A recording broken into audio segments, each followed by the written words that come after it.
Suspense से भरपूर ये नई फिल्म आपकी नींद उड़ा देगी। डर एक बार फिर लौट आया है और इस बार खेल पहले से भी ज्यादा डेंजरस है। शहर में फिर से रहस्यमयी यानी मिस्टीरियस कत्ल होना शुरू हो गए हैं, जहां हर कोई शक के दायरे में है। गोस्ट फेस का आतंक पहले से ज्यादा चालाक और बेदर्द हो चुका है, जो अपने शिकार के साथ सिर्फ खेल नहीं खेलता बल्कि उनकी कमजोरियों का फायदा उठाता है। फिल्म स्क्रीम 7 आपको डर, सस्पेंस और ट्विस्ट से भरी एक ऐसी दुनिया में ले जाती है जहां कोई भी सेफ नहीं है। कहानी की शुरुआत एक बेहद डरावने और सस्पेंस से भरे सीन से होती है, जहां एक कपल स्कॉट और मैडिसन शाम के वक्त एक नए घर में शिफ्ट होते हैं जिसे उन्होंने हाल ही में खरीदा होता है। ये घर बाहर से तो नॉर्मल दिखता है, लेकिन अंदर कदम रखते ही एक अजीब और खौफनाक माहौल महसूस होता है। आहिस्ता आहिस्ता पता चलता है कि इस घर का पास्ट खून खराबे से भरा हुआ है, जहां पहले कई मर्डर्स हो चुके हैं। मैडिसन इन बातों से डर जाती है, लेकिन स्कॉट इन सब बातों को मजाक समझता है। वो तो यहां तक करता है कि जहां पहले लाशें मिली थीं, उसी जगह पर लेटकर सेल्फी लेने लगता है। कुछ देर बाद मैडिसन वॉशरूम की तरफ जाती है, लेकिन थोड़ी ही देर में वो घबराई हुई वापस आती है और स्कॉट को बताती है कि उसने कमरे में एक नकाब पहने हुए किलर को देखा है। ये सुनकर दोनों उस कमरे की तरफ जाते हैं। स्कॉट बिना डरे उस गोस्ट फेस के पास पहुंच जाता है और जब वो उस पर हमला करने का इशारा करता है तो उसका रवैया कुछ अजीब लगता है, जैसे वो कोई रोबोट हो। स्कॉट उसका मास्क उतारता है और मैडिसन को दिखाता है कि वो असल में एक एडवांस्ड रोबोट है, कोई असली कातिल नहीं। इसके बाद वो दोबारा उसे मास्क पहना देता है और दोनों इस बात को मजाक में लेकर डिनर का प्लान बनाने लगते हैं। तभी अचानक स्कॉट को एक अनजान नंबर से कॉल आती है। कॉल करने वाला शख्स जानता होता है कि वो दोनों इस घर में आए हैं। शुरू में वो नॉर्मल और फ्रेंडली अंदाज में बात करता है और स्कॉट से कुछ क्विज जैसे सवाल पूछता है, लेकिन धीरे धीरे उसका लहजा गुस्से वाला हो जाता है और वो साफ कह देता है कि आज स्कॉट की मौत तय है। कुछ ही देर बाद मैडिसन को भी इसी अनजान शख्स का कॉल आता है और वो भी उससे सवाल पूछते हुए यही कहता है कि आज उसकी भी मौत होने वाली है। हालांकि दोनों इस वार्निंग को गंभीरता से नहीं लेते। कुछ देर बाद जब मैडिसन स्कॉट को ढूंढते हुए उसी कमरे में जाती है जहां वो गोस्ट फेस रोबोट रखा था, तो उसे डर नहीं लगता क्योंकि उसे सच्चाई पता होती है। लेकिन तभी वहां एक और गोस्ट फेस आ जाता है। मैडिसन घबराकर उसे मुक्का मार देती है, लेकिन पता चलता है कि वो स्कॉट ही था जो मजाक कर रहा था। वो फौरन माफी मांगता है और कहता है कि यह मजाक थोड़ा ज्यादा हो गया। तभी स्कॉट की नजर उस रोबोट वाले गोस्ट फेस पर पड़ती है जो अब इंसानों की तरह हरकत कर रहा होता है। वो उसे चेक करने की कोशिश करता है, लेकिन अचानक वो गोस्ट फेस उस पर हमला कर देता है। शुरू में स्कॉट खुद को बचाने की कोशिश करता है, लेकिन आखिरकार कातिल उसे पकड़ लेता है और चाकू उसके सिर के आर पार घोंप देता है। यह भयानक मंजर देखकर मैडिसन की हालत खराब हो जाती है और स्कॉट वहीं मारा जाता है। अब मैडिसन अपनी जान बचाने के लिए उस पर हमला करती है और भागने की कोशिश करती है। इस दौरान वो ऊपर लाइट से लटक जाती है और उसे पकड़ने की कोशिश में गोस्ट फेस नीचे गिर जाता है, लेकिन मैडिसन ज्यादा देर तक खुद को संभाल नहीं पाती और नीचे गिरने लगती है। तभी गोस्ट फेस अपना चाकू ऊपर की तरफ कर देता है, जो मैडिसन के जिस्म के आर पार हो जाता है और वो बुरी तरह जख्मी हो जाती है। इसके बाद कातिल पेट्रोल ला पर पूरे घर में और मैडिसन के ऊपर छिड़क देता है और आग लगाकर वहां से फरार हो जाता है। इसके बाद कहानी में टेटम नाम की एक लड़की को दिखाया जाता है। एक रात उसे अपने कमरे की खिड़की से कोई झांकता हुआ नजर आता है। जब वो पास जाती है तो चौंक जाती है क्योंकि वो उसका बॉयफ्रेंड बेन होता है। बेन उसके कमरे में आ जाता है। तभी अचानक टेटम की माँ सिडनी वहां आ जाती है और उससे पूछती है कि सब ठीक है या नहीं और क्या कोई उसके कमरे में आया था। टेटम झूठ बोलती है, लेकिन उसकी माँ बेन को छुपते हुए देख लेती है और उसे वहां से जाने के लिए कहती है। बेन माफी मांगते हुए खुद को अच्छा लड़का बताता है और वहां से चला जाता है। टेटम अपनी मां से नाराज हो जाती है क्योंकि वो बहुत ज्यादा ओवर प्रोटेक्टिव है। अगली सुबह टेटम के पिता मार्क से मुलाकात होती है, जो एक पुलिस ऑफिसर है। घर वालों के बीच हल्की बातचीत होती है, जिसमें साफ दिखता है कि टेटम अब बड़ी हो चुकी है और अपने माँ बाप की रोक टोक से परेशान रहती है। इसके बाद तीनों नाश्ता करते हैं और अपने अपने काम पर निकल जाते हैं। टेटम अपनी यूनिवर्सिटी पहुंचती है और दोस्तों से मिलती है, जहां शाम को पार्टी का प्लान बनता है। तभी बेन उन्हें लेने आता है और सभी उसके साथ निकल जाते हैं।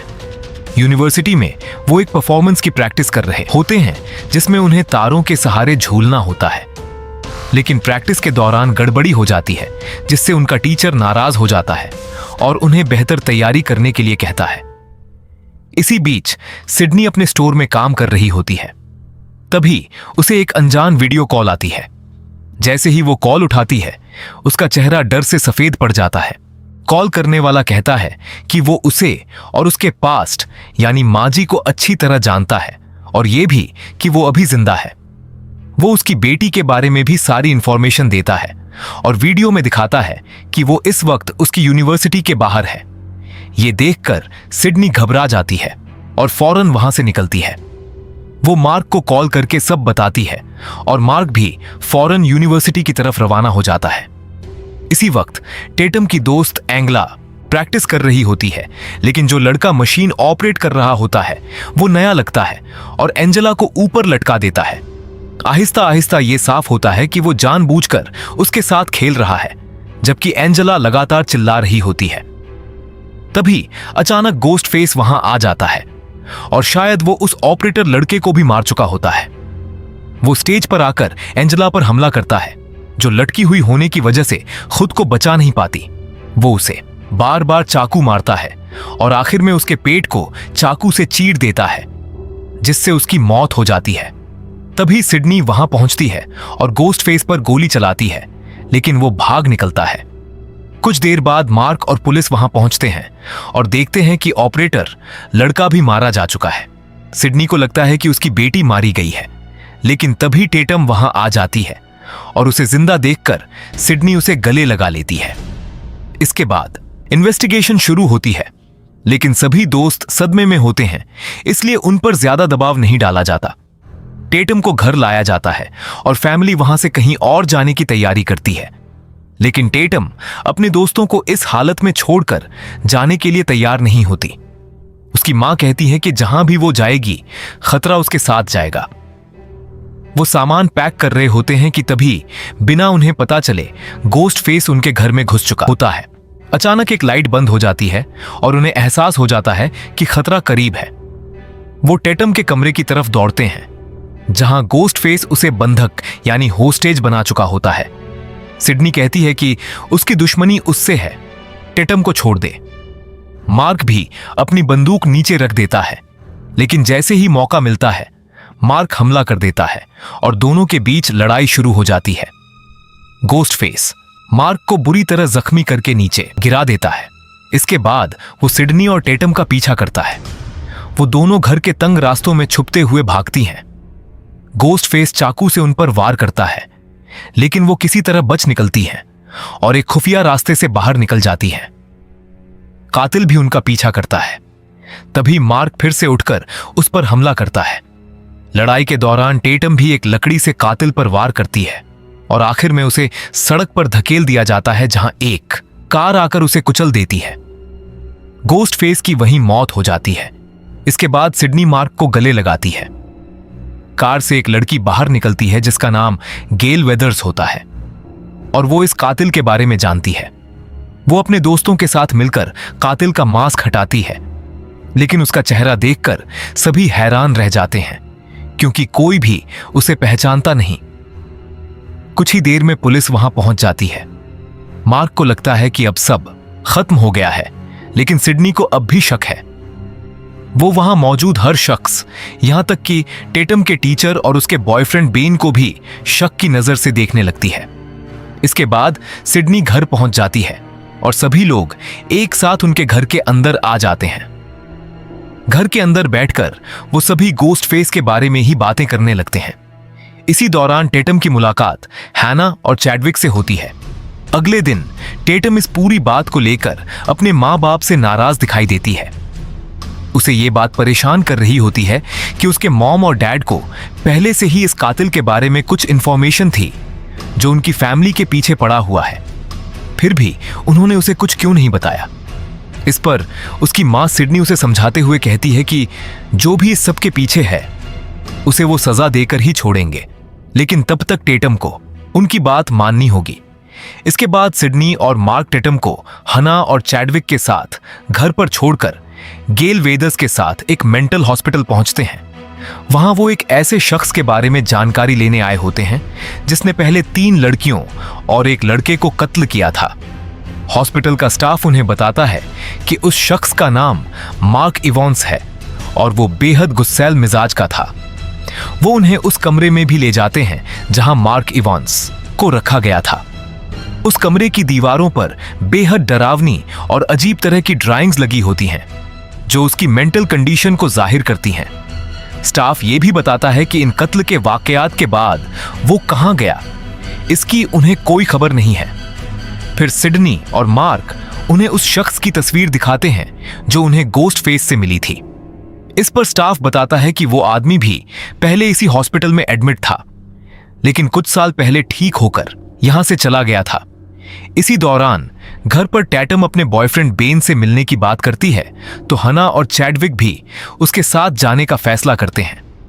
तीनों एक बार में पहुंचते हैं जहां उनके बाकी दोस्त पहले से मौजूद होते हैं।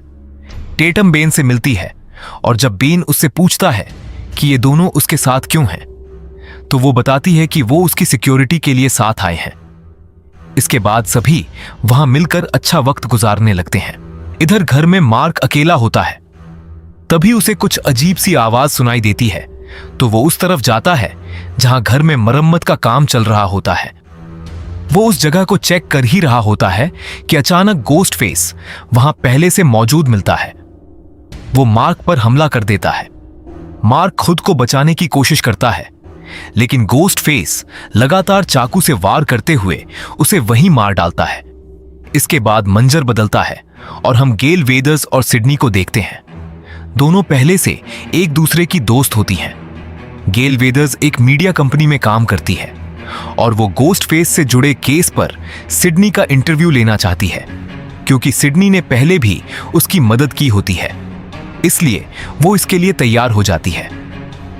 वो दोनों स्टूडियो पहुंचते हैं जहां उनका इंटरव्यू लाइव चल रहा होता है।